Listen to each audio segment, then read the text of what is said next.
Hello, everyone. Welcome to Progress Junior Golf. My name's Steve Jackson, and this is Aaron Cox. G'day, guys. Good evening, Steve. How are we this evening? Yeah, I'm very good, mate. Very good. After a Good. long day of work, but no, we're very good. Good. Right. Now, this is Progress Junior Golf. This is the 5th edition of the year, the 77th episode that we've ever done. So we're just about getting to the territory now of the kind of score that you make on the golf course over 18 holes and the kind of score I make over 9 holes. Is that fair comment? Oh, a little bit rough, but okay, I'll take it.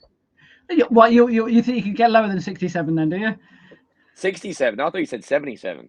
Oh, no, 67. So you're okay. So 67. All right. That's you'd settle for a 67. Okay, I'd settle for a 77 every day of the week. But anyway, right now, today's show, we're going to be talking about girls' golf. Now, not for the first time, we've selected a really big subject to cover. And of course, it's something that gets mentioned pretty much with every podcast that we've done. But we're going to look at it in a lot more detail this evening. And we're going to look at it, well, with some help as well, because we've got award-winning professional Hannah Crump, England Golf Participation and Development Coach of the Year in 2025. She also won the England Golf Women's and Girls Trailblazer Award back in 2022. That was a good year, that was, wasn't it, Aaron? I'm one or two people won some awards that year, didn't they? Yes, they did, Steve. Yeah. So I know how Hannah feels. I won that same award in 2022. Good. Right, now, and also we are going to have, and now obviously Aaron's a coach, junior coach as well, taught numerous girls and boys over the years, and I've run a lot of junior golf events as well, which have included obviously several girls, and including a player by the name of Natasha Ainsley-Thomas, who now runs a company in America that is working to get more women into the game of golf. Now, I chatted with Natasha early this week, so we'll hear about her journey into the game, the experiences that she had as a girl golfer in the UK, and then going to college in the US, and of course what she's doing now as well. So both Aaron and myself will get our thoughts on what Natasha and also Hannah have to say as well. But we have to say, this is quite a big but. Both of you and me and Aaron have got something in common, and that is that we're both male and we're both old. So we need yes. One of them is slightly more older than the other, but both of us fall into that category. So we need a little bit of help here.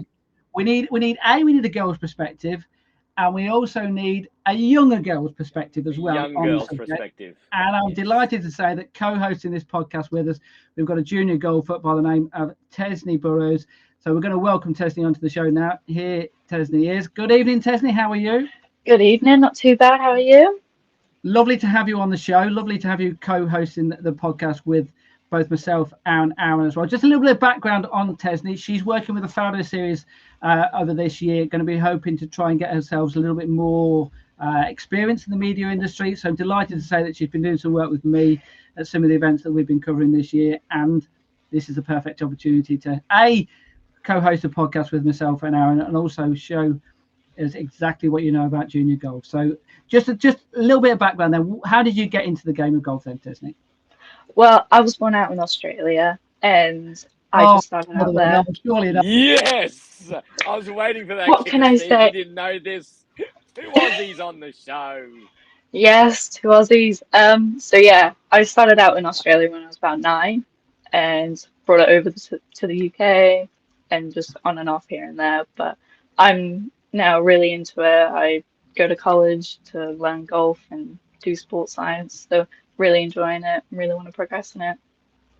Right. That's the end of the that's the end of the podcast, because I'm not going on this podcast with 2 Australians on here, you know. So, but anyway, there you go. Right. Well, I'll work for the sake of it. I'll continue just because I'm such a good guy and everything like that. But, right. Okay. Let's get into this then, because obviously we're going to be talking about a really big subject here. Let's get Natasha Ainsley-Thomas on first of all. Let's hear about her background. It's someone I've been known for 10 years or so, but it's just fascinating to hear how she started out. This is Natasha, and this is her story about how she got into junior golf. I started playing golf when I was about 12, and that was all because of my dad. And that was like our thing that we did as a family on the weekends. I'm an only child, so it was either sit in the cart or play. When I got dragged out there onto the course, I ended up loving it. And being quite good at it and enjoying being good at it. So no, it became a family activity that, I grew up playing. And what was the perception of it from your friends? The fact that you were playing golf as a girl. What did they say? Yeah, I mean, my first club was Silverstone Golf Club, and the junior section there was all boys. So I was the only girl. And my friends were a bit like, oh, okay, interesting. Like, why are you doing that? Because netball was my other sport, and I was good at that. There was lots of opportunity to play in that, so that seemed like the natural path. But I mean, everyone was generally supportive, but they were just kind of like, why? Why are you doing that? It's not the typical thing that girls would do.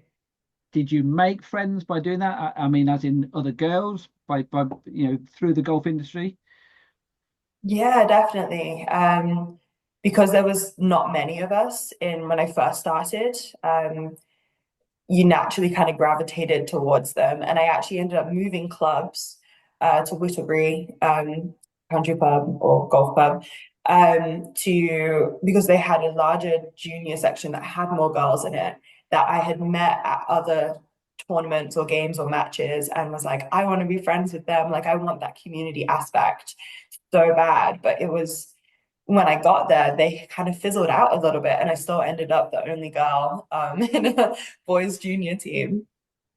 Is that something which is common in your experience, whereby you tend to be one or very few girls within a junior section at a club? Yeah, I've seen that a lot. Not so much now, but as I was coming through the ranks, it was usually around, 14 to 16, the girls kind of fizzle out. And if new girls aren't coming in, and it's really up to, I think anyway, the golf course to be providing like a great environment to encourage girls to want to be involved with it, because the experience for golf for girls are so different for boys. Like boys are happy to just hit balls for an hour and try trick shots and all that kind of stuff. For girls, I think it's a lot more sociable, and it needs to be fun. It doesn't need to be so much pressure on them. Otherwise, they do tend to kind of get out of it, because I actually gave up at 14 for a year because I was like, this isn't fun anymore. I was getting to the point where I was good enough that I should be shooting better scores, and it got really intense, and I was like, this is not fun. And I gave up for a year, and just coming back obviously, but yeah, it's a very different dynamic, I think. So that's Natasha there talking about her experience of getting into golf. So Tesni, is that something which you can relate to, how she got into it and the experience that she had when she was growing up? Oh, 100%. I mean, even so now, my golf club, we have no juniors. There's no female golfers nearby. It's always been a struggle for me to find female golfers and girl golfers to play with, as it's usually people who are middle-aged, like, well, not middle-aged, but like 50-year-olds who I usually play with. So throughout my years of golf, it's been difficult to find girls to like socialize with. And your reaction there, Aaron, is one which isn't a surprise, unfortunately, is it? It's common, isn't it? Unfortunately. Yeah, Yeah, it is. it's a shame to hear. Like it's especially a shame to hear, especially like Tesni being 17, and on the brink of obviously adulthood, but those formative years, it just shows you that this country lacks direction and path in golf for girls from the age of 13 onwards. If you've got your very limited number of golf elite players and elite girls, but for the size of this country and the amount of like kids in this country, which is 3 times the size of Australia. I find it so hard to listen to that, and it's unfortunate for Tesni's in that situation. Whereas, like at the golf club I'm at with Blackwell at Blackwell Grange, I've got over 130 junior members, but I've got in my academy, I've got nearly or probably just over 30 girls in my academy, and I've got about 4 to 6 elite girls that are elite in the ways of like low handicap players and playing junior opens, playing tour events, playing county. So it's hard to listen to, Steve. It really is, because it really ticks me off. And Tesni, we're going to hear a little bit more from Tasha there about, she mentioned about she got to the stage whereby she gave up golf. Is that something whereby that's crossed your mind as well? Oh, 100%. I mean, even I started at 9, it was very on and off. I never sort of continued with it until about a year and a half ago. I got serious with golf and I started practicing and all that, but still, it's a bit different if you don't have sort of girls your own age wanting to play golf as well. Tesni, sorry, Steve, can I ask, I need to ask obviously a question of Tesni. So the club you're at, you said you got into it about 9, but then you've had almost like, well, I mean, obviously COVID hit, because obviously you and I actually came to England at very, very similar times that I've found that amongst us talking, but we had a couple of years of COVID. So from age about 13, I think 13, 14. So the last three and a half years, you've been back in the game. Yeah. So during COVID and since about 2018, it's been very on and off. But after COVID, it got through and it's actually been really good. But it's a bit different with all like, I think COVID really hit when like just girls didn't want to motivated to play golf, especially after. And there was no, and so that means that there was no real directional path from your club to try and increase numbers, increase a social atmosphere for girls. There was nothing. So nothing was really in the pipeline for their future to get girls into golf, to create a fun kind of atmosphere and do something outside the box. Yeah, I mean, my past golf club, it had a golf academy, like I had a junior academy, but it was full of guys who were probably about 3 years older than me.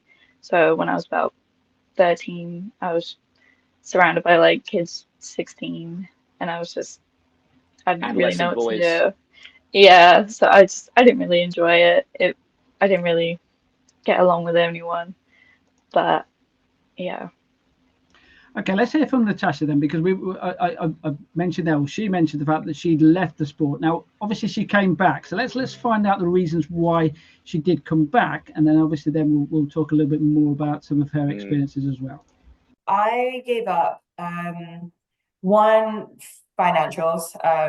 I was at that age more interested in netball than I was golf, and netball was cheaper.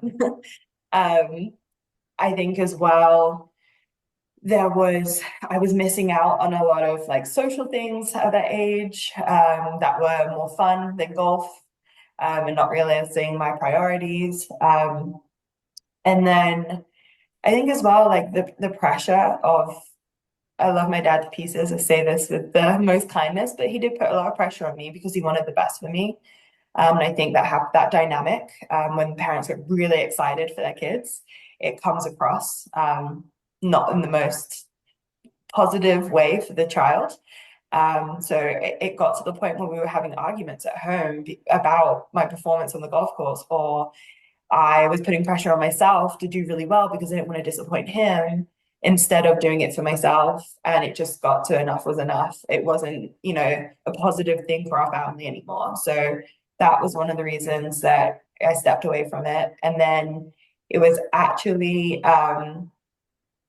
the Rio Olympics. I remember watching it with my parents, and they were talking about how golf was going to be in the Olympics next year. And I was like, oh my God, that's in 4 years. And I remember watching the opening ceremony and was like, this is amazing. Like, I would love to be a part of something like that. And my dad was like, well, if, you go practice, you get back into it, that could be something you could do. You have 4 years, you're good enough. And I was like, okay, all right. And that's honestly what got me back into it, seeing like the opportunity and the potential that of where I could go within the sport. And then as well, we as soon as we started talking about, okay, well, how do I get to that level?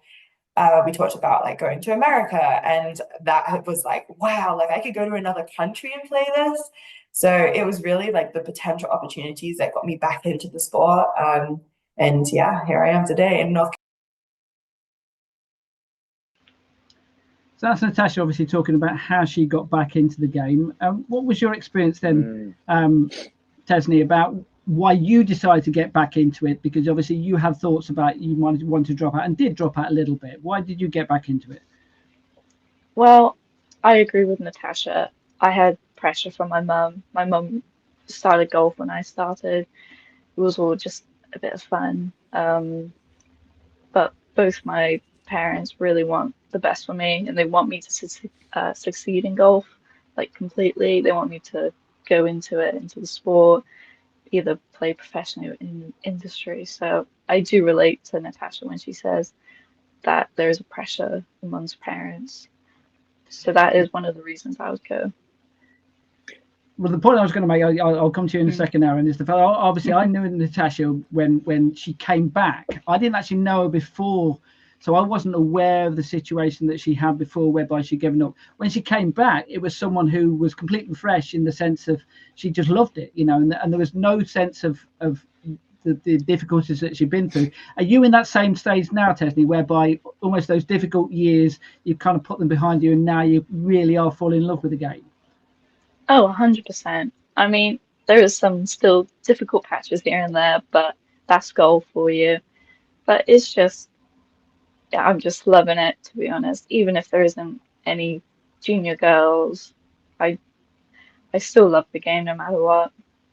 So, question for you then, Aaron. Obviously, presumably you've seen that scenario where you've seen not just girls, but we are talking about girls today, but girls who've dropped out of the sport for various reasons, and then have initiated to you and said, "Actually, I'd like to come back." What do you do with them to try and almost make them forget what had happened previously and get them to love the game again?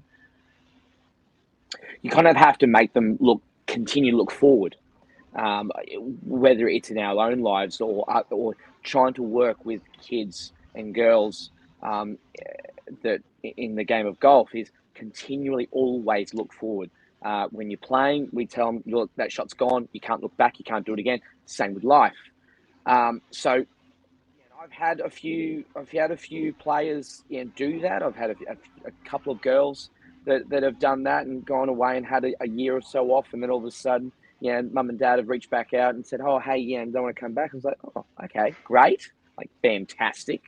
That's how you've always got to react as a coach. Is like, yes, open door policy. Come back whenever you like, and I always say that to parents and kids.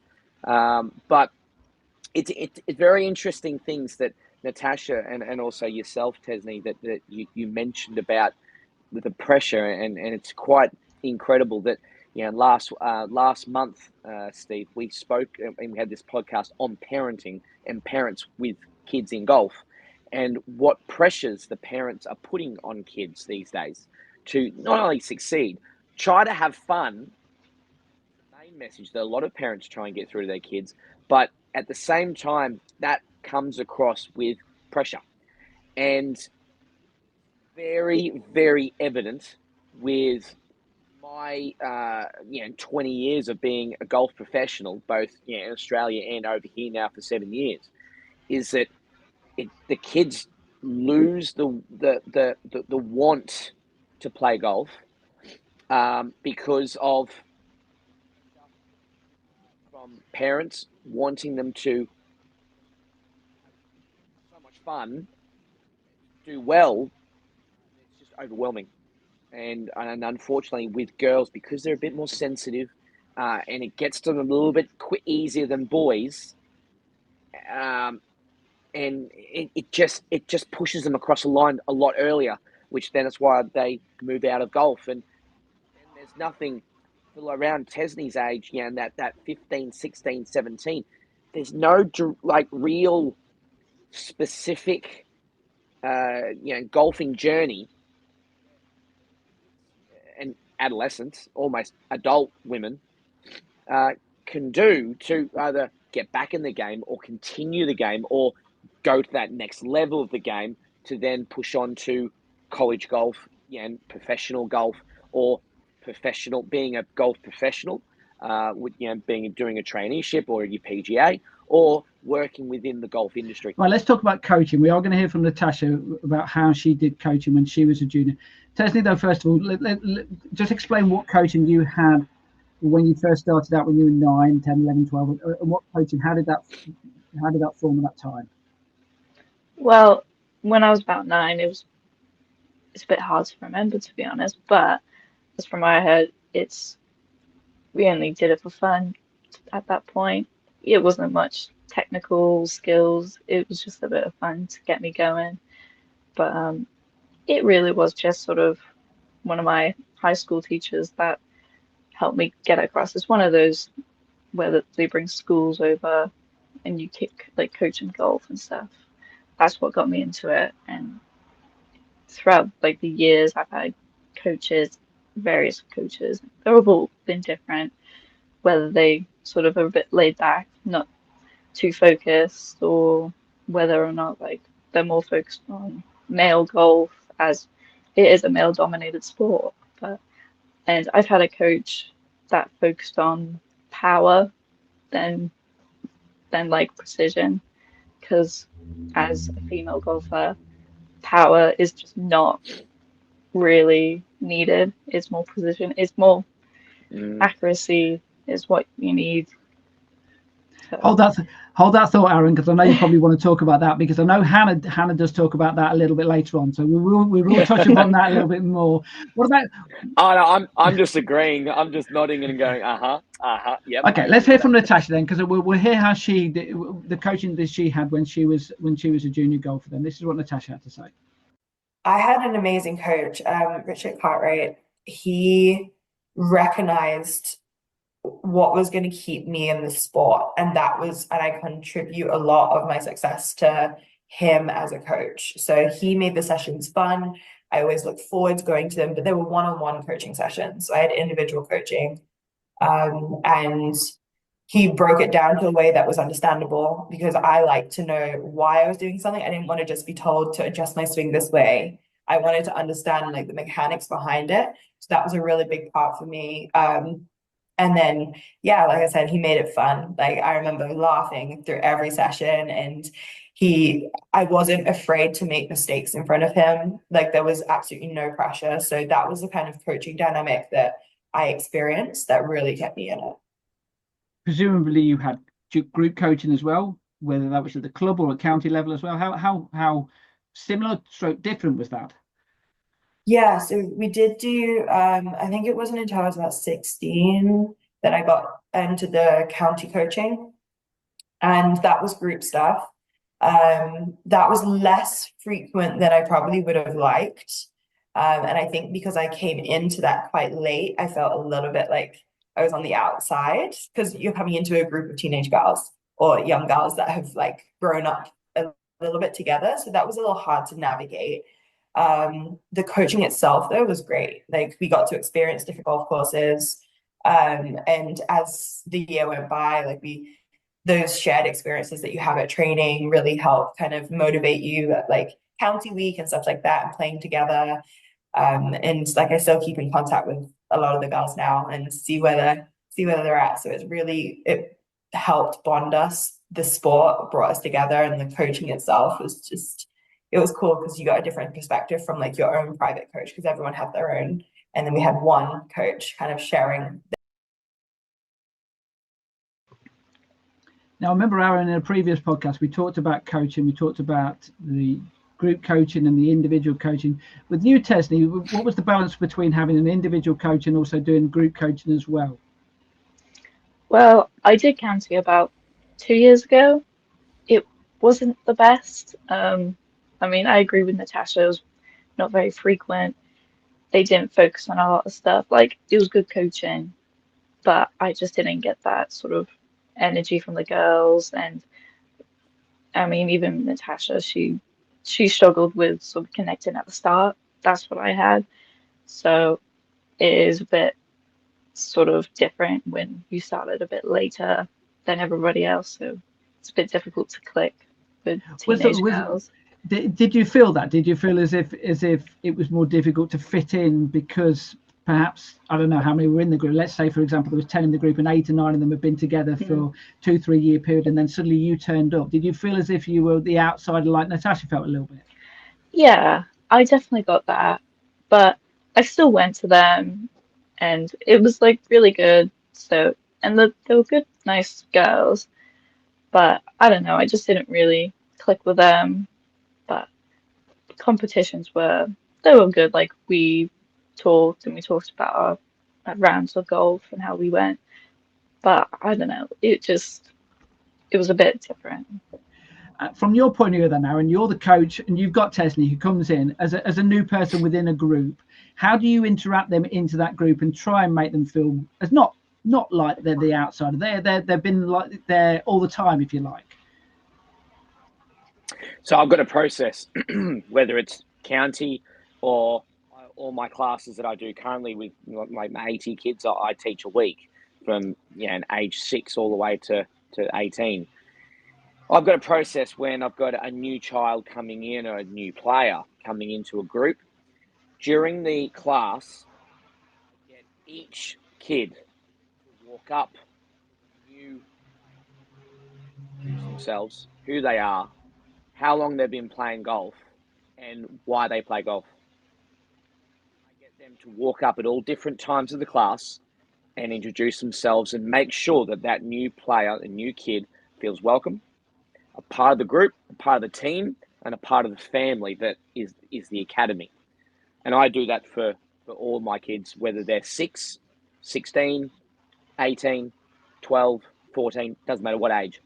I've got a new kid coming in. I always get the current players to go and say hi. Then what you'll find is 1 or 2 of those kids go, oh, we've got things in common, or we've got friends in common. All of a sudden, straight away, they find a happy medium and a happy, funny, like a ground where they're going, oh, great. Oh, yeah, that's cool. And all of a sudden, it breaks the ice and opens that line of conversation straight away. Okay, from your point of view, Tesni, did you have that? Was that kind of thing involved in the groups that you had? No, not really, but that sounds really good. But sadly, I didn't really get that sort of introduction with everyone. That comes down to the pro as well. If Aaron had done that with you, Tesni, then how do you think you would have reacted to that? Oh, I would have probably definitely like found something in common with people. I mean, I'm a very sociable person. I can talk to anyone. So that would have been really good. I would have made friends easily. It would be easier to make friends. Obviously, this podcast is about girls golf as well. So, Aaron, let's say Tesni is the only girl in that group when she comes in. Do you treat her slightly differently when you do that process, or is it exactly the same as you would do if it was a boy and they're all girls? No, exactly the same. Exactly the same.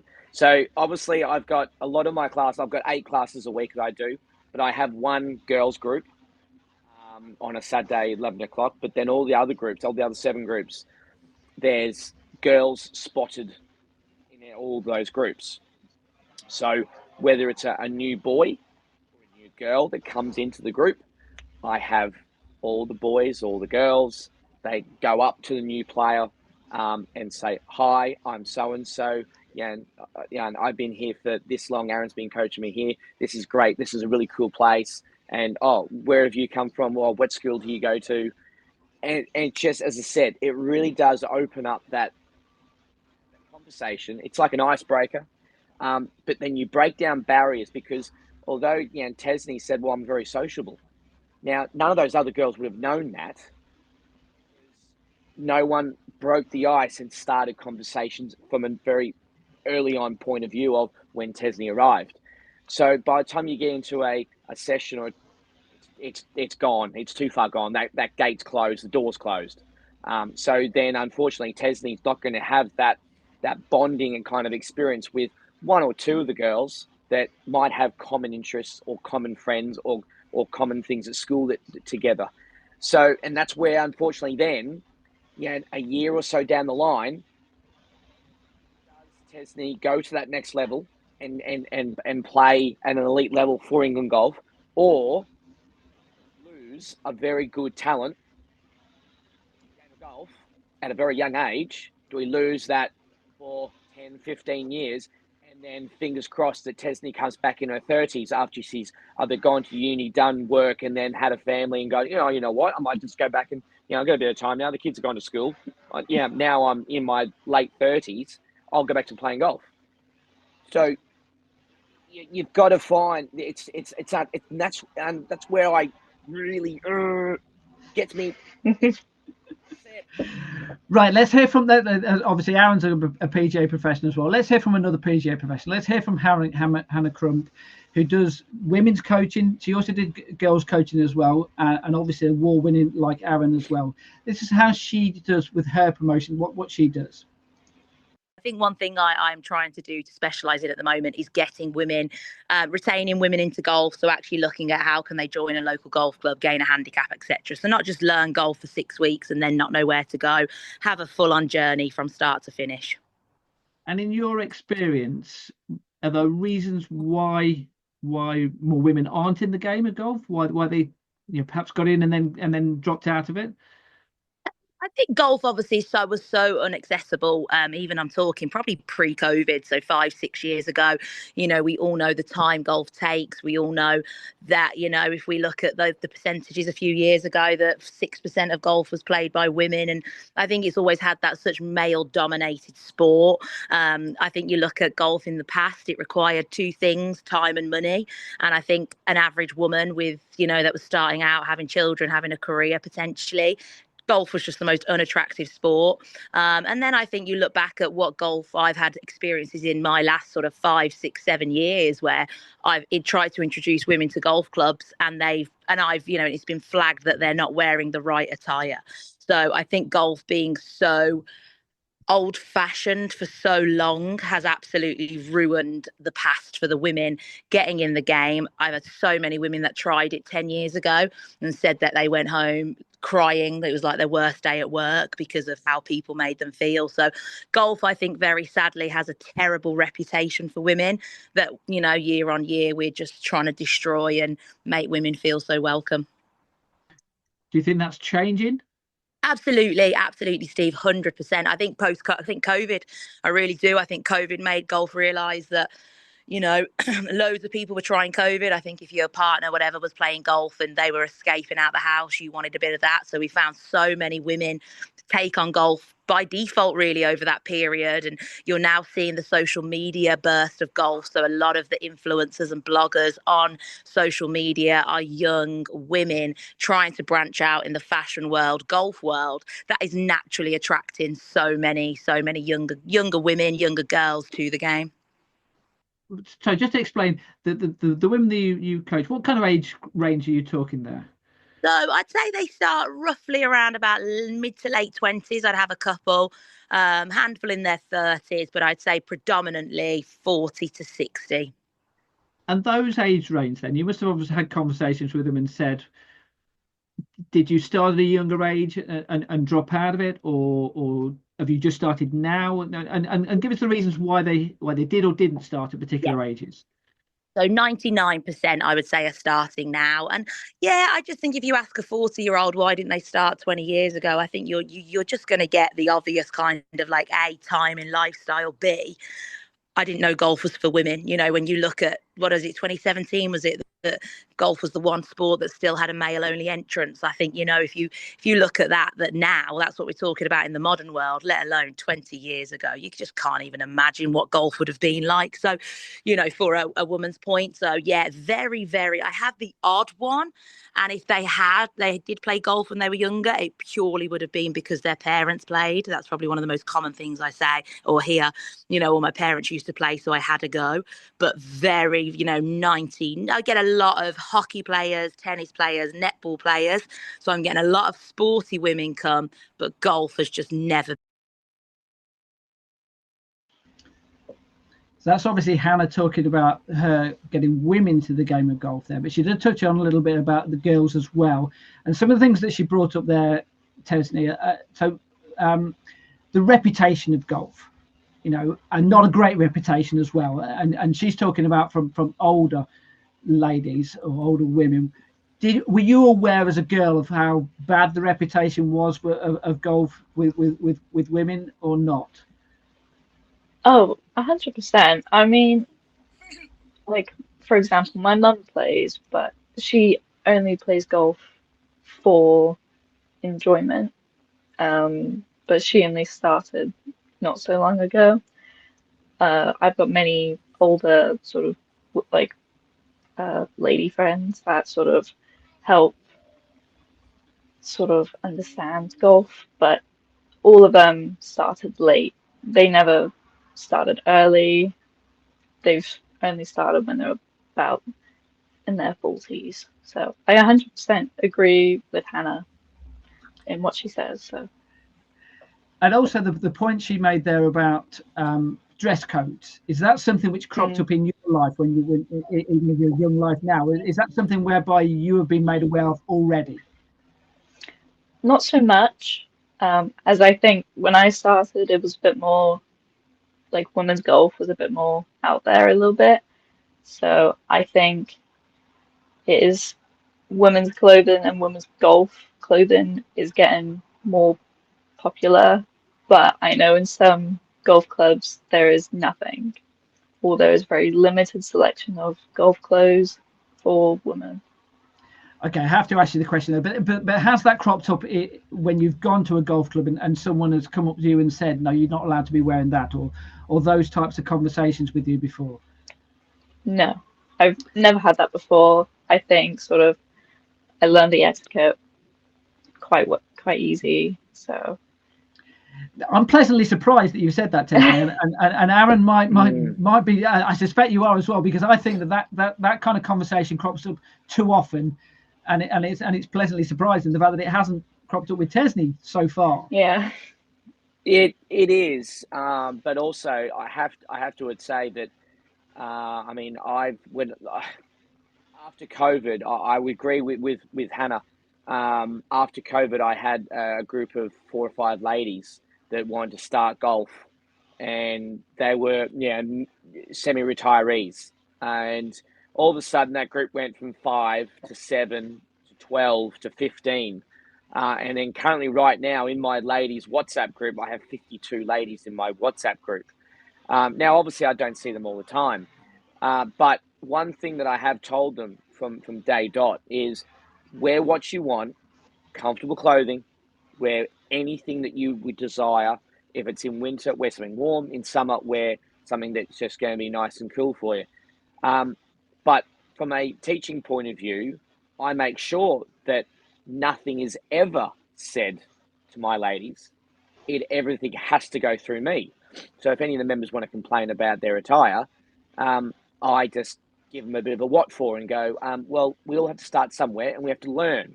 And these ladies are learning. They're not on the golf course. So, sit in your path and you go off and play. You go do what you need to do. So I'm a bit forward in that respect. Unfortunately, that's my Aussie coming out of me, where I just go and tell them where to go.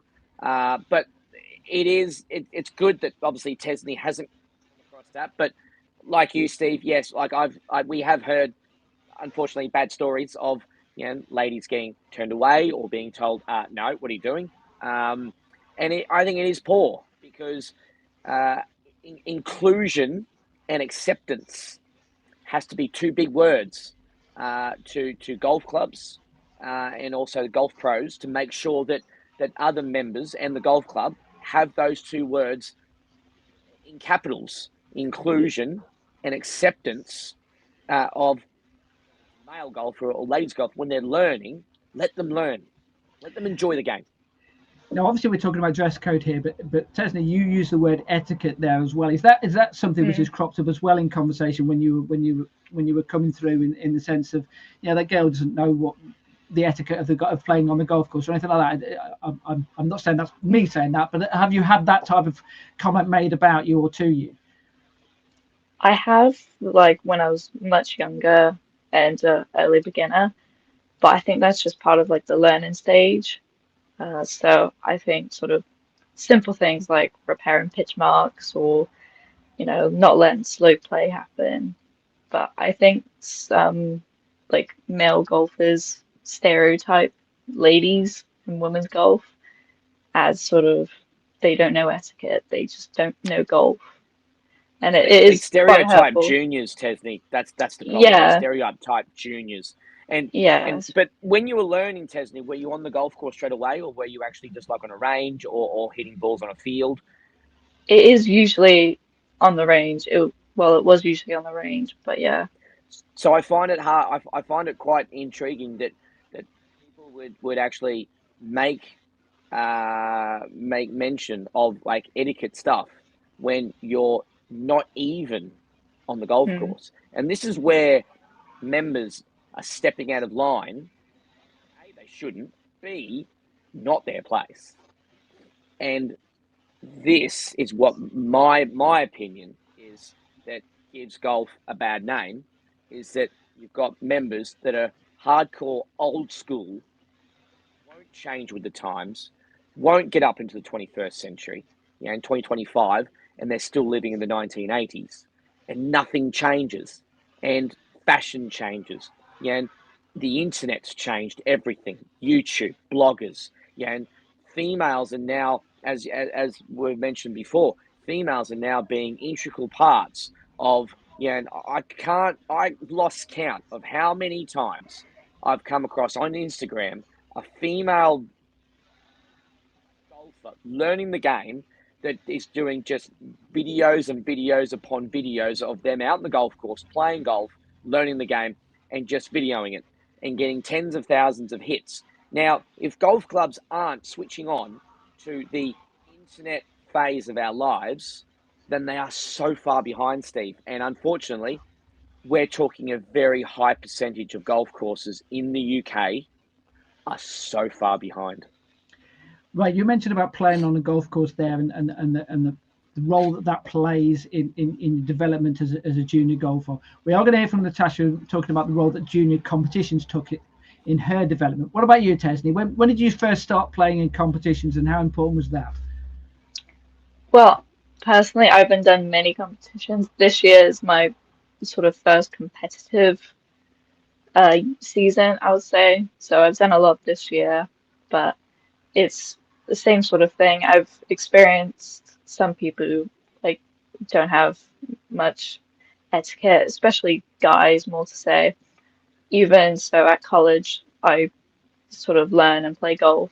So most of the guys in my class, which is about over three-quarters of them are guys, a lot of them don't have any etiquette at all. So it is quite sort of disappointing to Again, them, that's coaching especially. direction, professional Yeah. involvement in creating the citizens of a golf club, showing them the rules. This is how you need to be, Mm, as a model member of a golf club. These are the simple things that you must not try and do, must do after your golf course, just like everyone else's. And that's Steve. That's just direction. There's no direction coming from professionals if there's none of that. Right, I'm going to leave myself massively open here. You are Desney, you are more than welcome to tear me apart here. You mentioned this is your first year or first year of properly playing in competitions.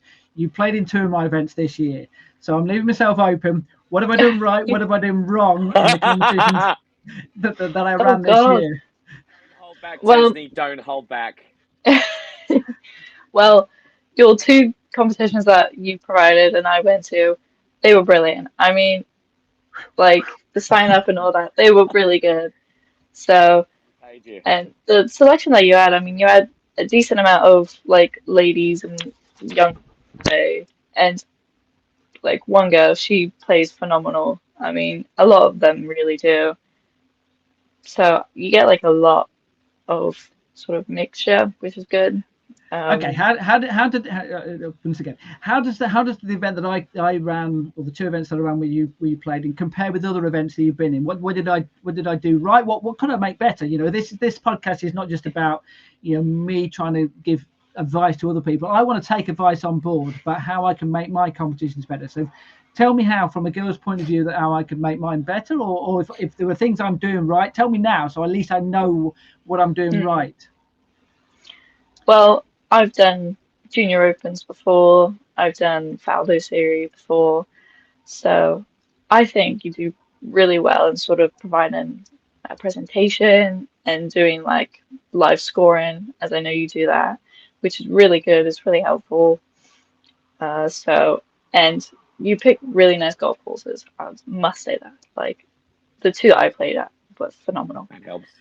Right, okay. Yes. Let's hear from Natasha then. I did mention that now Natasha I've known for 10 years. She played in some of the events that I ran 8-9 years ago. So fascinating to hear what she said as far as the role that junior competitions played in her development as a golfer. This is what Natasha had to say.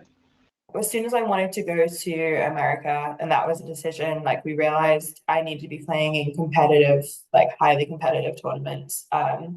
So I did play in like the English junior amateurs and stuff like that. And it was a really cool experience. I think looking back at it now, I definitely let the pressure of other, like being in around other girls get to me, because I wasn't used to that as much. You're playing with guys and guys just don't care. Like they're there to have fun, they're there to hit a golf ball. Whereas with girls, it was like, oh, what is she wearing? And it gets a little more like, you feel a little bit more judged and, you know, scrutinized. But yeah, we played in some really, really cool tournaments across the country, but I remember having to travel really far. Like there wasn't a lot of like super local stuff apart from the Shires tour, which is why I really enjoyed that. Because you know, my parents did too, because we didn't have to travel as far, and it was always really well run, and it still gave you that competitive environment that was both, you know, it was mixed, but there were girls there as well. So it was a nice taster and introduction to the next level of highly competitive golf. So the golf industry's changed a fair bit over the last few years or so with making more mixed competitions. We will go into more detail talking about mixed competitions, but I think it's specifically tees, because playing off red tees and playing on a shorter golf course, was that something which you enjoyed, or did you feel as if I don't know, were the boys when they looked at you tell me, what was your experience of that? I think it really depends who I was playing with. I think when I first started, it was a nice little confidence boost. And it was, you kind of felt a little bit like, haha, like I'm ahead of you guys, like I get a head start. And then as I started to improve, I started to get a little bit bitter about it, because I was like, I can hit the ball just as far as him. Like, why am I having to be up here?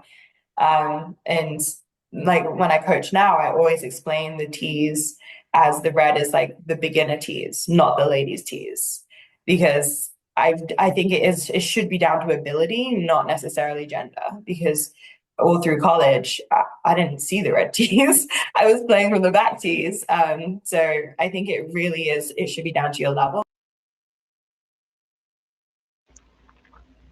Yeah, I think this is fascinating, that playing off red tees and yellow tees, because, and Aaron's in the same boat as me, I've never had to make that decision, because I've always been put off the yellow tees or the white tees, and never really someone has ever said to me, you play off the red tees. From your point of view, I mean, that's the point I made to Natasha there, was the fact that the golf industry has changed a lot over the last in recent years, in the sense of now they are tees for all different levels, and it's not the red tees and the ladies' tees, it's the red tees are for a particular level.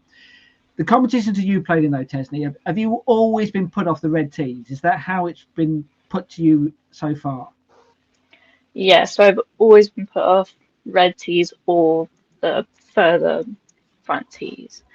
It's always been like that, but it's different. I mean, everybody calls it the ladies' tee, girls' tee, when I mean, as Natasha said, it should be off ability. As I've played some golf courses out in Portugal who do it off ability. So that's, in my personal opinion, that is the best way to do it. But it is sort of, as I said earlier, it's quite stereotypical, as to say that's the ladies' tee, that's they can only do that tee, when I don't see a problem going off the yellows or whites. Is that something which bothers you, in the sense of when you turn up? You know, I'm guilty of this. All the competitions I've run, the girls have played off the red tees, and I've not even, if I'm being honest, I've not even considered doing another option. It was only when I spoke to Natasha and I just thought to myself, hold on a second here, why don't I send them off the yellow tees, or why don't I send them off with different tees? Why, you know, we've got when we did the news a little bit later, there's a news article whereby I did a gross competition, and one of the girls came in with the second best gross score in the competition, and I had first 2 prizes in the gross competition. Initially, I was going to do best of the boys, best of the girls, and in the end, I just said, no, let's do the first and second in the gross competition overall. So I changed the way that I looked at that competition based on the fact that someone's ability had made me rethink. Now, why wouldn't I put you off the yellow tees? And would that, when you look at that competition, would you think of it any differently if I did that, Tesni?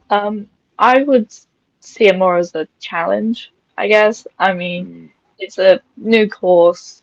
It's a bit longer of a distance, but I always see it as a challenge, especially playing new courses and competitions that I've never sort of participated in. Now, you run competitions, Aaron. If you gone on the same route as myself, in the sense I know you do your age-related more than perhaps boys and girls and handicap, which is what I do. But is that something which you thought whereby, you know, why did the girls have to go off the red tees? Why don't we put them off the yellows? Why don't we put them off a different team? Currently, right now, obviously, in the UK, it's always been reds for ladies and yellows and whites for the men. And it's quite poignant that we get to this point or this subject. Back in 2014 in Australia, started the revolution of multi-tee competitions. Now, in Australia, at the golf course I was head pro at, Gardeners Run in Melbourne, there was you had the blue tees, and then you had the white tees, then you had the gold tees. Now, the blue tees is the equivalent to the white tees here. The white tees were the equivalent of the yellow ones here, but then the golds are red. So, male or female could pick any of the tees. The ladies had 2 tees to pick from. They had the golds and the whites to pick from. The men had all 3 to pick from.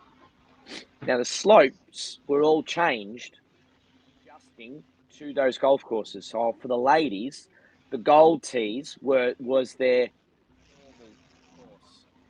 But if they wanted to, a harder golf course and a much longer golf course was the white tees, which was the members tees.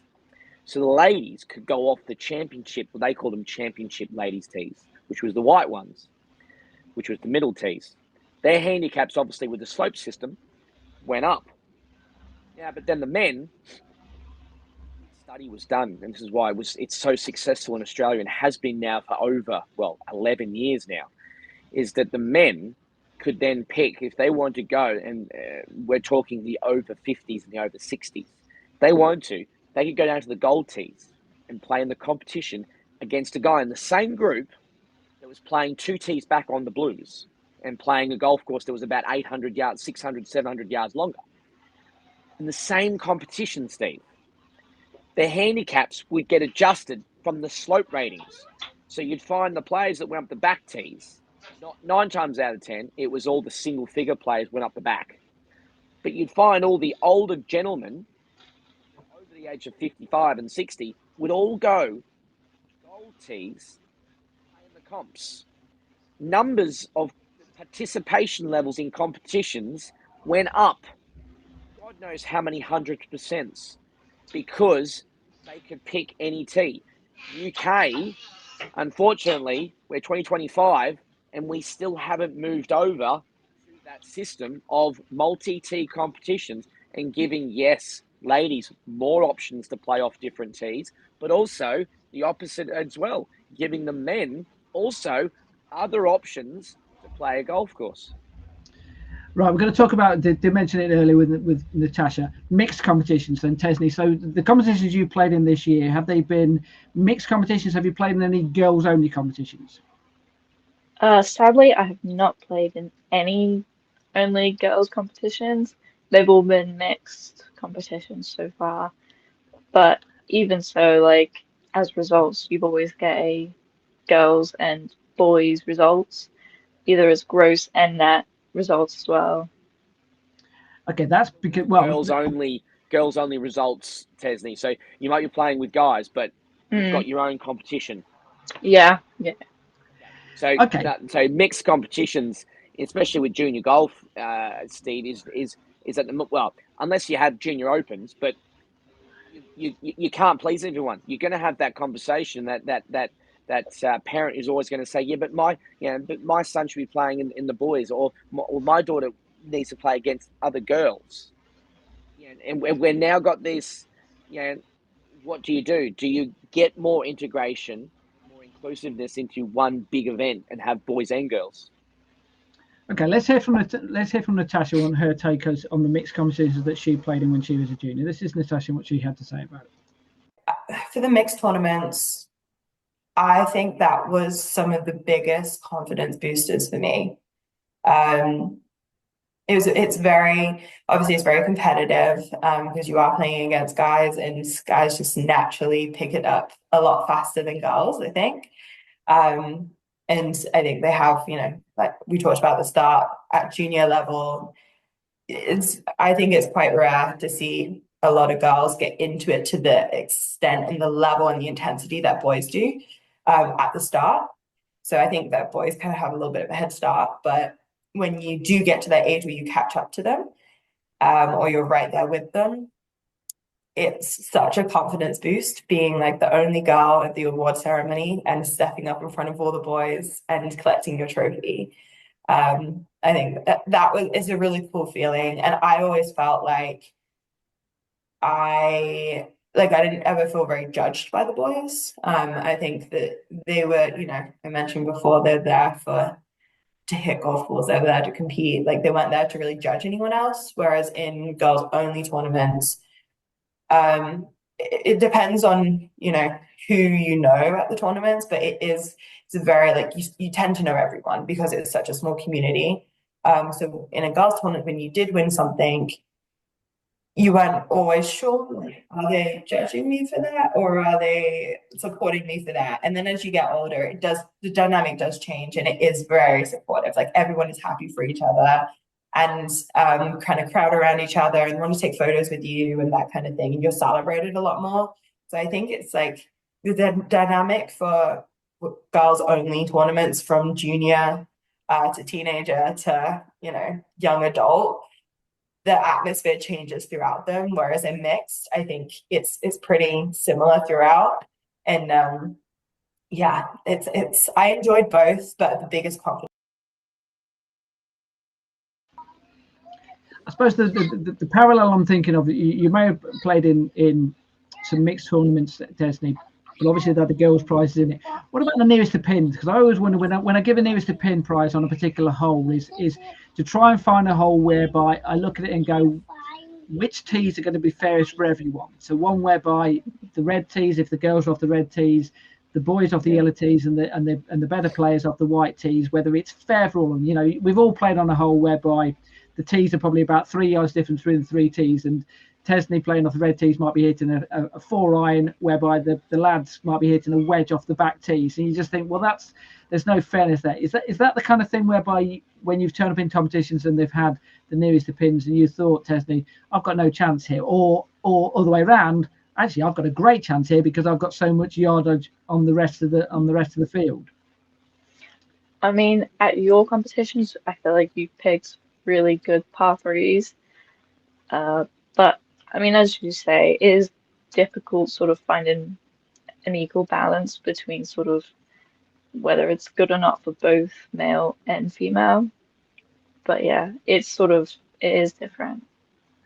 And also the bit which Tasha mentioned there about how it was so much better to beat the boys as well. I might want to mention this story to Aaron and previously, but I remember we did a Trish Johnson, who plays on the Ladies European Tour. We had her playing in one of my events with a few of the winners of an Order of Merit. And at the end of the day, she did a little putting competition with all the players, all the juniors who played in the whole competition, and it was fantastic because she did not want to get beaten by the juniors, and all the juniors wanted to beat her. So it was so competitive. She said it was the best 2 hours putting practice she's ever had because she didn't want to get beaten by the boys. The boys wanted to beat a Tour Pro. So it was almost irrelevant, the fact that it was a mixed competition. It was just all about the standard kind of thing, and perfect example. Another example as well, Charlie Hull. whenever she played against my friend Ryan Evans, and Ryan Evans, who you know, Aaron, very, very good player, plays on, played on the European Tour, played on the Challenge Tour. Whenever they have a practice round of golf together at Woburn, they always play off the back tees. Yep. And Charlie has never lost to Ryan. She's beaten him every single time, so therefore the challenge from Ryan is, I want to beat this girl. And Charlie's challenge is, I'm not going to lose to this boy, So it can bring out the best by having those mixed competitions, even though, is that something which you bring in with your events then, trying to bring in that mixed element within, even though they have the categories? I do. My nearest to pins, I try and just do it in age groups. So under 18s, under 15s, under 13s, and then under 10s. I just make it across the board, boys and girls. But like you put onto a par 3 that there's not a lot of massive gap, so there's not a lot of advantage or disadvantage. You just try and make it a little bit, and cool for everybody. But no, making it across the board. That's why in my events as well, I get the girls to play golf with the boys. So in their age groups, I get the girls teeing off with the guys in the same age group, and not just putting the girls with the girls and the boys with the boys. I mix it up because it's important to do so because you don't want to you want the girls to obviously meet a lot other players, but also obviously have another girl with you, sure. But sometimes some of the girls actually quite thrive on the enjoyment of the competition against the boys. Yes, they're playing Stableford. Yes, they're playing for different teeth, but sometimes the girls actually quite enjoy it, the competition. Well, let's hear from Natasha again. We talked a little bit more about coaching and a little bit of discrimination as well that she experienced when she was a junior golfer. This is what she had to say. For the mixed tournaments, I think that was some of the big... Nope, wrong video. This one. I was in a group putting session at Silverstone, and the pro there was great. But I was one the youngest and two the only girl, and with 5 to 7 other guys. And I just remember we did like a little putting drill at the end, and it's putting. So it's not like it's about strength and distance or anything. And he gave me a head start in front of everyone else. And I remember thinking, like, why? I'm not the worst golfer here. But it was because I was a girl. So I got singled out because I was a girl in something like putting. And that really hurt my feelings and really got in my head. Because I was like, am I the worst? Does he think that of me? And I think that as a coach now with juniors, especially, I will really play on like the making this fun, inclusive, and welcoming environment, no matter the gender, and making it all equal, especially at that age. And then if someone is like doing really well, then I will single them out and make it harder for them. I will never make it easier for someone. I think that would be like my biggest advice working with the different genders. Obviously, we've spoken about mixed competitions, and what about girls and ladies? Because you're a good golfer as a junior golfer. You played in teams which had girl golfers who were part of the county ladies team as well. Mm-hmm. Obviously, you're from Northamptonshire, so you had the likes of Charlie Hull and Megan McLaren who'd come through that setup and been exceptional golfers as junior golfers as well. What kind of reaction did you get from the ladies when you were getting into their team? Was it perhaps a little bit of jealousy at times? I don't know.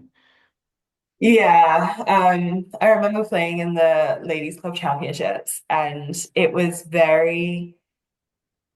one award ceremony after playing. It was my first year playing in ladies stuff, and there was complaints because I was going up for every single trophy for the ladies.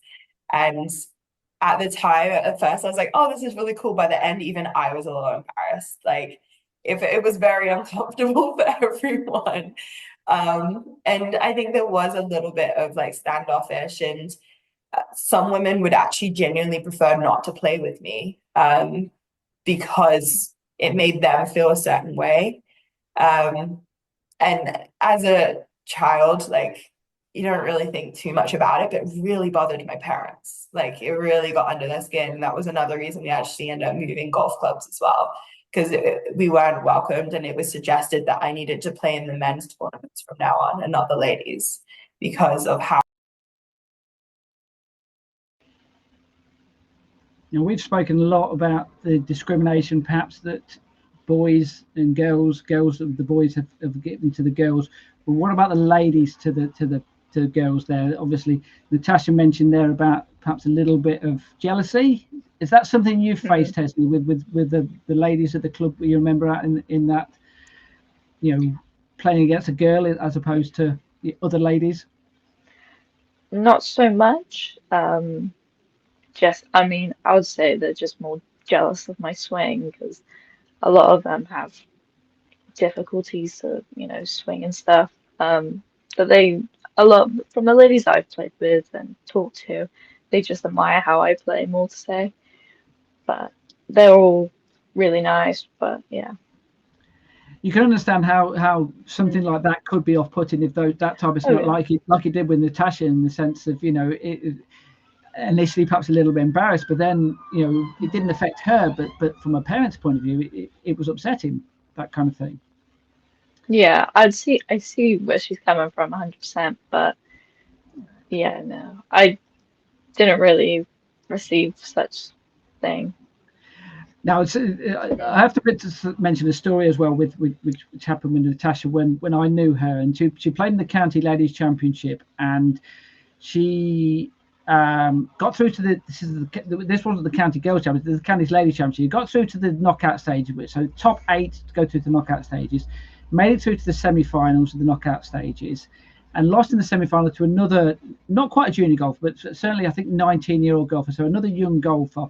Just missed out in the final. That golfer then went on to win the final, and then the ladies were picking their team to go to county week a couple of weeks later, and they didn't pick Natasha. Now, this is a story I didn't tell Natasha at the time, and I'm sure she's going to watch this podcast back. I had a right old go at the county about that, because I felt it was discriminated against Natasha, the fact that someone who was in the top 4 players in the county wasn't good enough to get in their top 10 players in the county, in their county team. And their argument back to me was the fact that they were only going to pick one junior out of those 2 girls who met in that semi-final to get into that county team. And I just couldn't see the logic of, if you've got the top 4 players in the county, just unlucky the fact that the 2 juniors met in the semi-final. What happens if they met in the final? Were you still only going to pick one of them? Now, the reason why this story is so poignant is the fact that the other girl who went on to win it became a professional golfer. And just this last 2 or 3 weeks has won 2 tournaments as a professional golfer, including one on the Access Tour, which is the feeder tour to the Ladies European Tour. So someone who's gone on to become an exceptional golfer. And as we've seen in Natasha's gone on as well and gone on to become a very good golfer, and obviously set up her own company over in the US as well. Now, in theory, it could have gone the wrong way. One of those 2 golfers might have gone, look, if you're not going to pick me for the county, I'm just going to leave the sport. Now, I know that you've not been through that experience, but that's the kind of experience which could put you off, couldn't it? If you start getting where people aren't picking you or aren't selecting you on merit, they're picking you because of your age. I mean, now, has that scenario ever cropped up with you, in the sense of people whereby you feel as if you might have been discriminated, and because you are a young golfer, not just a golfer? I personally haven't really had that, but I do understand where Natasha's coming from. I see where that can happen, where people sort of think of young golfers and they can discriminate against us and not sort of see the ability. But it's sad to see.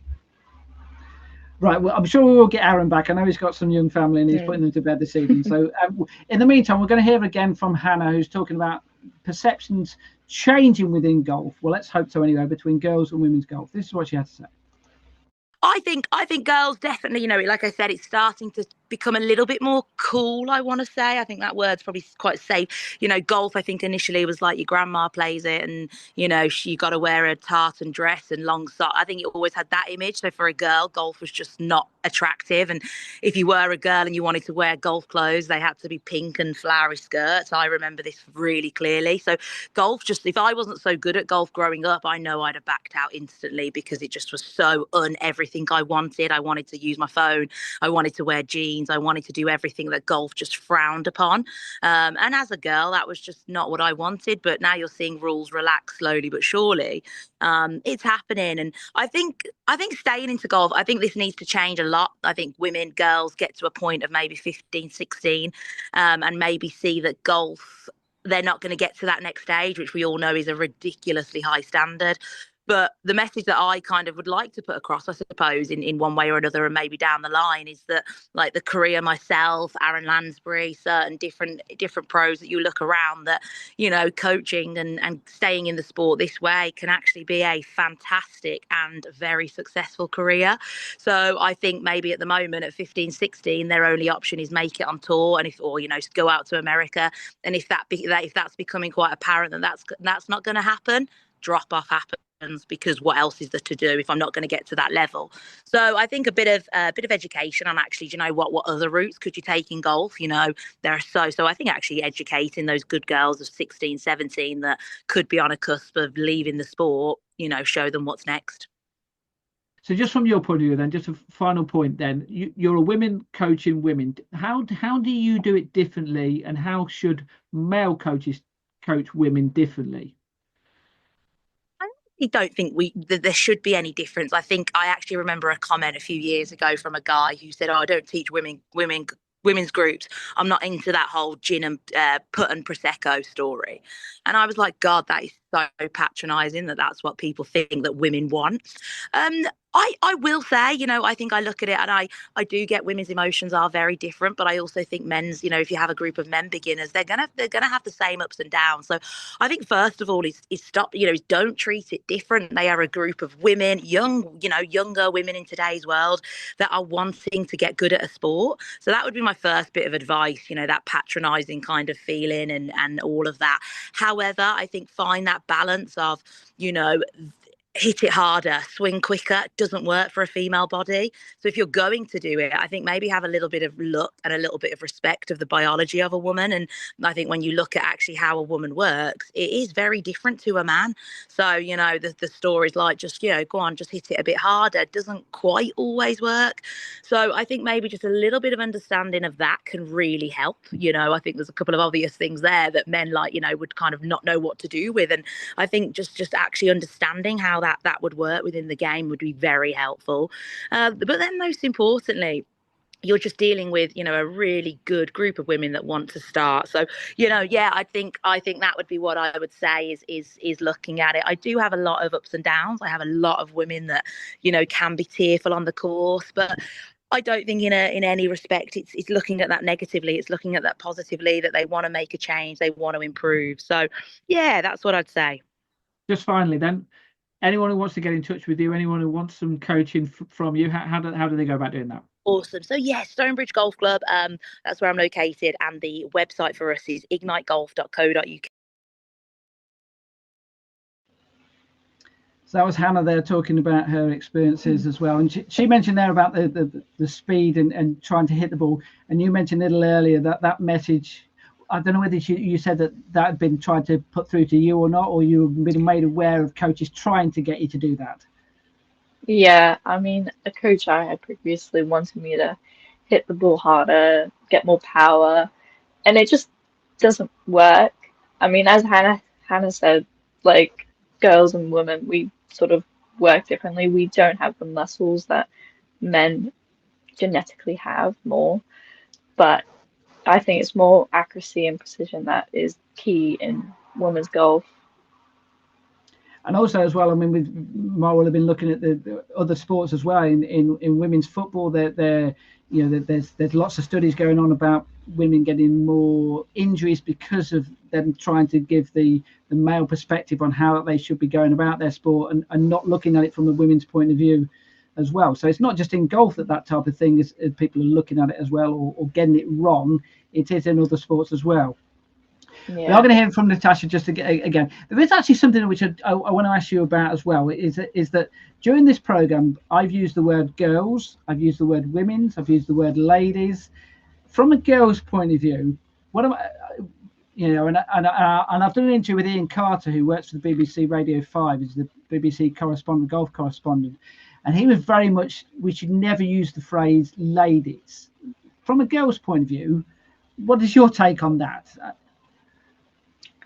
I mean, women, girls, ladies, it it's like, I don't know how to explain it, but it's more sort of section people and like ages, but it's not in personal opinion, it's not sort of the best way to do it. Because for me being 17, I'm still classed as a girl, but there's maturity wise, and it's not. I suppose the point I'm trying to get across, when you get to the age of 18, would you want to be called, you know, a woman, or would you want to be called a lady? That's where the controversy, if you like, is the fact that they say ladies section, whereas some clubs say no, we're not a ladies section, we're the women's section, or it's a women's competition, it's not the ladies competition. What's your take on that side of it? I mean, it's sort of different with everyone, but I feel like it shouldn't really be a problem, because it is how different clubs sort of see, and like, or like different people and different women's or lady, like it's just how they sort of Okay, all right. The other one as well, which I appreciate whether I'm asking the right people or not for this as well, is within a club as well, you have the men's captain. Well, no, you have a club captain, and then you have a ladies captain as well. And I've been to clubs whereby they have made the club captain has been a woman, and it's the first time that they've ever done that. And if I'm being honest, it made no difference whatsoever towards that year. And that club was almost like a bit of an eye-opener for that club as well. Have you ever been to a club which has that, or have you always been the traditional clubs and been whereby they've got the ladies captain and then they've got the club captain? Yeah, I haven't, no. I mean, my club is very traditional. We've got a like a men's main captain. We've got a men's senior captain, and we were close to having no ladies captain. Nobody really wanted to step up. A lot of ladies left like last year. So it is a struggle at my golf club at this point. But a lot of ladies just don't want to do it. They just don't want to have the captain role. It's not looking very pleasing. But to be honest, I don't mind whether you know, a man would step up to be a lady captain, even though they're not a lady or a woman or Yeah, I suppose anything. I don't see a difference. Yeah. Okay, right. We're also just one final interview with Natasha. We're going to talk about getting into the golf industry as well. That's what Natasha's done. We'll talk about your take on how you would like to get into the golf industry and how easy stroke difficult you think it might be as a woman, as a girl. Let's hear from Natasha and how she's got into the golf industry. So getting into the golf industry is definitely like you're fighting for the opportunities, because there are limited ones. And I think that a lot of guys come into it with slightly more experience, or more of a passion, or they know someone, and that's really helped them kind of enter into it.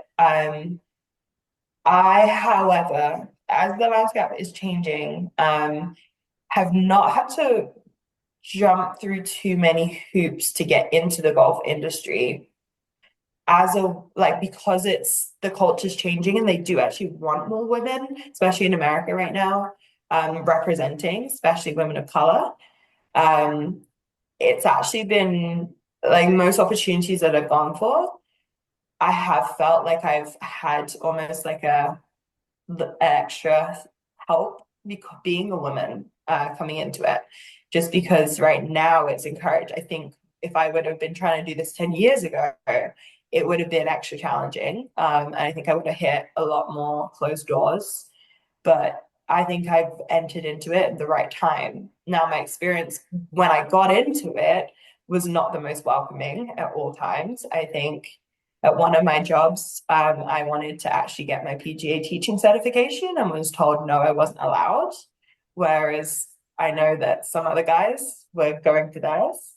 So I think, that once you're in the sport, there's definitely more barriers as a woman. And you have to fight for your opportunities without coming across, like you're yelling or you're being uptight or you're making a fuss or being dramatic. So that's been really tough to navigate.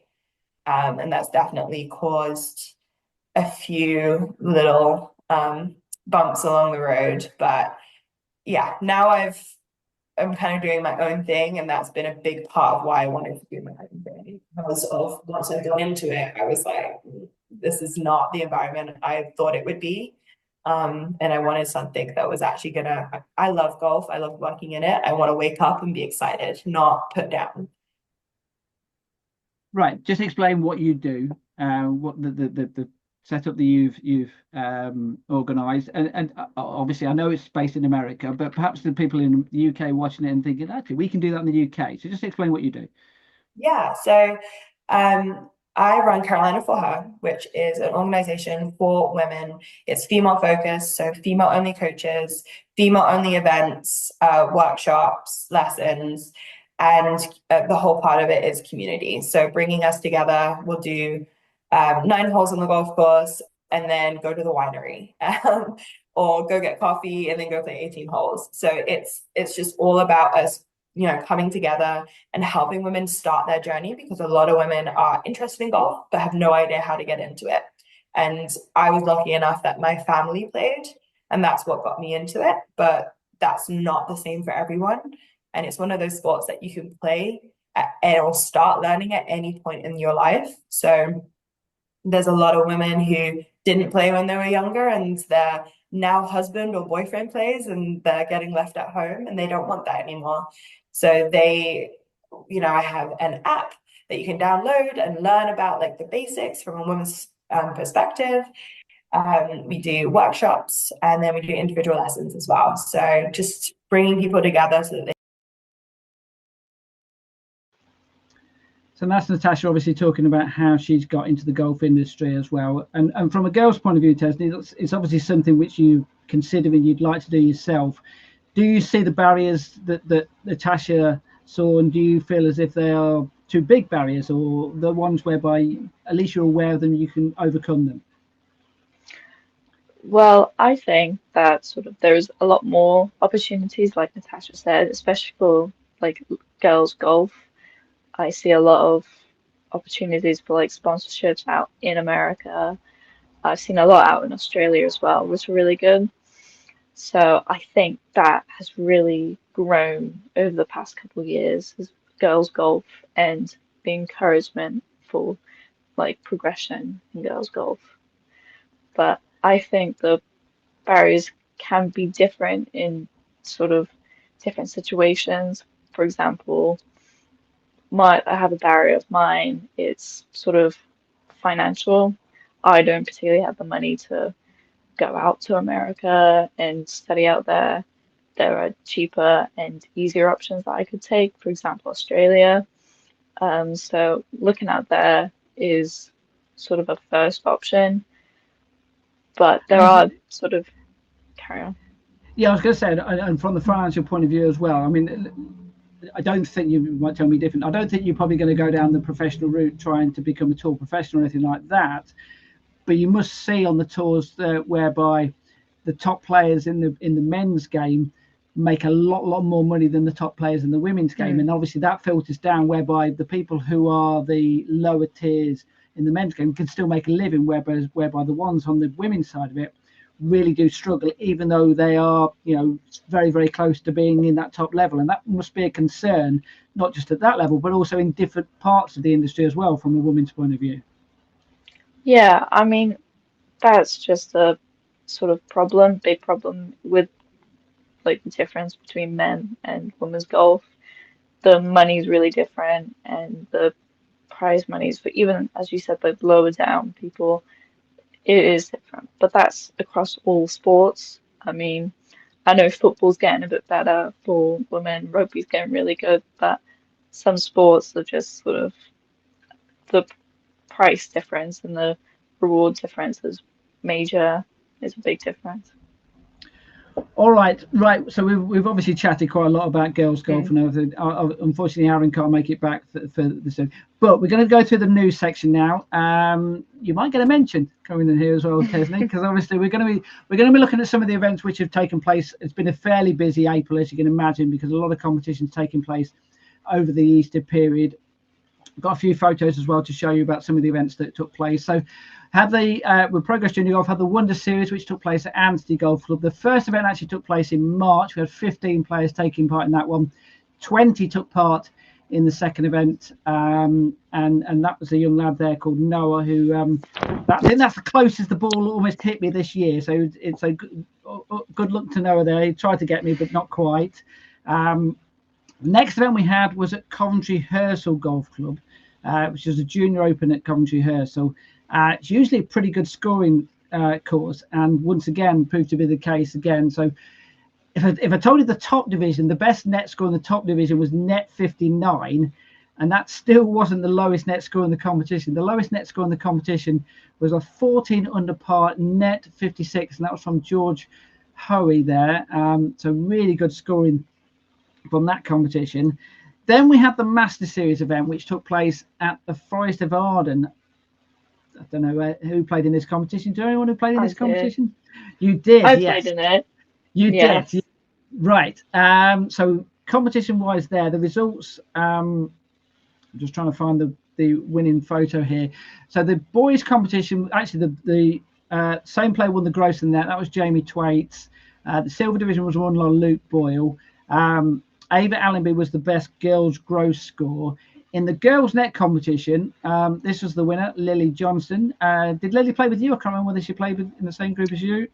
No, she didn't. I forgot who played with me, but I did hear that she played really well, and I congratulated her. Yeah, so 14 under par, net 58. Anya Sakija was second with a 63, but the most important player finished third, and that was? That was me. That was you. Well done for finishing third. Yes. Did you get a prize? Yes. Did you get a prize? No, I didn't. Oh dear. Okay. Have a word with the organizer. Should have sorted out a prize. It's shocking. So, now the next event though that took place at Handsworth Golf Club, the West Midlands Masters. Yeah. Once again, I know someone who quite famous who played in that competition. Who was that? I wonder. You wonder, yes, exactly. So once again, let's see if we can drag the photo. So actually Anya Sakija, she had the lowest score of the girls in that, 8 under par, net 66. The best score for the boys was a 10 under par, net 60. The one thing I wanted to point out though, you were helping me out. We were going through taking photos on the course and everything like that. One thing I would say though is, need to get rid of that person in the background there whenever you're trying to take a photo. Oh my God, how dare he? Yes, shocking. But having said that, there are photos whereby you don't mind someone else being in the shot. And that was our friend. Oh, he was so cute. But he was a bit distracting actually. I had to stop and wait for him to run past. But he just laid in front of me. I'm like, thank you. He was very friendly, wasn't he? I mean, he literally would go right up to the players, wouldn't he? So right, other events which took place as well. We had Paul Broadhurst Atherstone Junior Open. Just a quick photo of the winner of that competition, which was so Paul Broadhurst. If you're not aware of Paul Broadhurst, he's a former Ryder Cup player. His son Sam was helping out with the presentation. And Finley Gower won the competition there. Finley got a gross 78. The best net score was a net 65, and Sam helped out with the presentations there. Then we had another Master Series event which took place at Fulford Heath. This was for the Planet Golf Day. So we had sustainability is obviously a big part of Progress Junior Golf. We had Alice Nicholson and Jeff Sampson helping out there.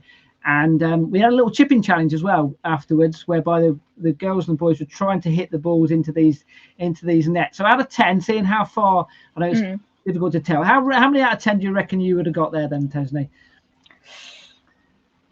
I don't know. I'd say about 5, maybe 6. I'm decent at chipping. Okay, well, if I told you that the best out the entire field was 4 out of 10, so you'd have won. So you turned up to the wrong competition because you'd have got 5 or 6. Oh God, yeah. Yeah. I mean, Chippen's my strong point. Yes. Well, there you go. You see, you should have put the name down for that competition. But yeah. So Yeah. some of the scores, once again, really good scores in that competition. Luke Boyle with a net 60. Next event after that was the Rugby Junior Open. Did mention a little bit earlier about the gross prize in that competition. The gross winner was a 73. Second place, though, hats off to Charlotte Gosling Evans, who shot a 4 over par 74 to get second place in that. So just proves, and also as you can see with Charlotte there, quite a young golfer as well. It surprised me how young she is, which I think she played off 3 handicaps. A really good golfer there. So well done to her for coming along and playing in that competition. Aaron had some events as well. I think we'll save those for the next podcast, whereby he can explain more about the competitions that took place up in the northeast with him. So the Ace Junior Golf Tour. He had events at Billingham, Wearside, and Bishop Auckland. Just a quick mention of events that we've got coming up. We've got the Bedfordshire Spring Masters, which takes place at Y Boston Lakes on Sunday, May the 18th. We've got another Wonder Series event on May the 25th. Anya Sukija, who we showed the photos of there. I'm going to have a round of golf with her on Sunday. We're going to go and play. We're going to play Arden Coat. Yes, so I'm going to get beaten up by a 10-year-old girl. So just to prove that I'm not a male chauvinist, I'm more than happy to get beaten up by a girl golfer. And we'll probably play off the same tee. So I'm not going to give her any shots at all. So but and then the Ace Junior Golf Tour, they've got an event during May half term. And also the Nuneaton Junior Open as well, which takes place on May the 29th. So lots of competitions taking place in and around the Midlands and various counties as well. Right, so that wraps up the show this evening. Then we've been talking about girls golf. Big thank you to Hannah and Natasha for coming on, also for Aaron for joining us. But most importantly, thank you for Tesni for helping co-host the podcast. It's gone on quite late, so thank you very much for way past your bedtime. But that's right there. Yes, always good to have an intelligent Australian on the show. I can say that now that Aaron's not with us. But thanks very much for joining us, and we shall see you. So the next podcast we think is going to be on Thursday, June the 5th. We're not exactly certain what subject we're going to be covering with that one, but I'm sure we'll get some real special guests on the show then. So we shall see you then. Thanks so much for joining us. We'll see you soon. Thank you. Bye.